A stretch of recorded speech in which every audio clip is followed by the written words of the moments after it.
ಲೋಕಸಭೆ ಚುನಾವಣೆ ರಣಕಣ ರಂಗೇರ್ತಾ ಇದ್ದಂತೆ ಕೊಪ್ಪಳ ಸಂಸದ ಕರಡಿ ಸಂಗಣ್ಣ ಬಿಜೆಪಿಯಿಂದ ಹೊರ ನಡೆದಿದ್ದಾರೆ. ಸಂಸದ ಸ್ಥಾನದ ಜೊತೆಗೆ ಬಿಜೆಪಿಯ ಪ್ರಾಥಮಿಕ ಸದಸ್ಯತ್ವಕ್ಕೂ ಕರಡಿ ಸಂಗಣ್ಣ ರಾಜೀನಾಮೆ ನೀಡಿದ್ದಾರೆ. ಬಿಜೆಪಿ ರಾಜ್ಯಾಧ್ಯಕ್ಷ BY ವಿಜೇಂದ್ರ ಅವರಿಗೆ ರಾಜೀನಾಮೆ ಪತ್ರವನ್ನು ರವಾನಿಸುವ ಮೂಲಕ ಈಗ ರಿಸೈನ್ ಮಾಡಿದ್ದಾರೆ. ಅಲ್ಲದೆ ಈತ ಸಂಸದ ಸ್ಥಾನಕ್ಕೆ ರಾಜೀನಾಮೆ ಸಲ್ಲಿಸಿದ್ದು ಲೋಕಸಭೆ ಸ್ಪೀಕರ್ ಓಂ ಬಿರ್ಲಾಗೆ ರಾಜೀನಾಮೆಯನ್ನು ಸಲ್ಲಿಸಿದ್ದಾರೆ. ಇನ್ನು ಕಾಂಗ್ರೆಸ್ ಸೇರ್ಪಡೆಯಾಗುವಂಥ ಹಿನ್ನೆಲೆಯಲ್ಲಿ ಅವರು ಬಿಜೆಪಿಗೆ ರಾಜೀನಾಮೆ ನೀಡಿದ್ದು ನಾಳೆ ಸಿಎಂ ಸಿದ್ದರಾಮಯ್ಯ ಹಾಗೆ ಕೆಪಿಸಿಸಿ ಅಧ್ಯಕ್ಷ DK ಶಿವಕುಮಾರ್ ಅವರ ನೇತೃತ್ವದಲ್ಲಿ ಅಧಿಕೃತವಾಗಿ ಕಾಂಗ್ರೆಸ್ ಸೇರ್ಪಡೆಯಾಗಲಿದ್ದಾರೆ. ನೋಡಿ, ಈಗ ಕರಡಿ ಸಂಗಣ್ಣ ಬಿಜೆಪಿಯನ್ನು ತೊರೆದಿದ್ದಾರೆ. ಬಹುಶಃ ಬಿಜೆಪಿ ನಾಯಕರು ಕೂಡ ನಿರೀಕ್ಷೆ ಮಾಡಿರಲಿಲ್ಲ ಅಂತ ಅನಿಸುತ್ತೆ.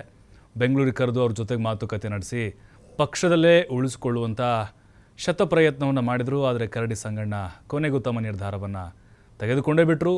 ಬಿಜೆಪಿಗೆ ಗುಡ್ ಬೈ ಹೇಳಿದ್ದಾರೆ. 2 ಬಾರಿ ಬಿಜೆಪಿಯಿಂದ MPIಗೆ ಆಯ್ಕೆಯಾಗಿದ್ದಾರೆ. ಅವ್ರದ್ದೇ ಆದಂಥ ವೋಟ್ ಬ್ಯಾಂಕ್ ಇದೆ. ಬಟ್ ಇದು ಬಿಜೆಪಿಗೆ ಖಂಡಿತವಾಗ್ಲೂ ಶಾಕ್ ಕೊಟ್ಟಂತೆಯೇ. ಹಿಟ್ನಾಳ್ ಅವ್ರ ಪರವಾಗಿ ಈಗ ಅಲ್ಲಿ ಪ್ರಚಾರವನ್ನು ಮಾಡಲಿದ್ದಾರೆ. ಅವರ ಉದ್ದೇಶ ಅಷ್ಟೇ, ಬಿಜೆಪಿಯನ್ನು ಸೋಲಿಸೋದೇ ಅವರ ಗುರಿ. ನನಗೆ ಅನ್ಯಾಯ ಆಗಿದೆ, ನನಗೆ ಟಿಕೆಟ್ ಕೊಟ್ಟಿಲ್ಲ, ನನಗಿನ್ನೂ ವಯಸ್ಸಿತ್ತು, ಬೇರೆ ಬೇರೆ ಕಡೆಗಳೆಲ್ಲ ವಯಸ್ಸು ಜಾಸ್ತಿ ಆದಂಥವ್ರಿಗೂ ಟಿಕೆಟ್ ಕೊಟ್ಟಿದ್ದಾರೆ, ನನ್ನ ಕಡೆಗಣಿಸಿದರು, ಪಕ್ಷಕ್ಕೆ ನನ್ನದೇ ಆದಂಥ ಕೊಡುಗೆಯನ್ನು ಕೊಟ್ಟಿದೆ, ಬಿಜೆಪಿಯನ್ನು ಕೊಪ್ಪಳದಲ್ಲಿ ಸ್ಟ್ರಾಂಗ್ ಮಾಡಿದೆ ಅನ್ನುವಂಥ ವಾದವನ್ನು ಅವರು ಮಾಡ್ತಾನೆ ಇದ್ದಾರೆ.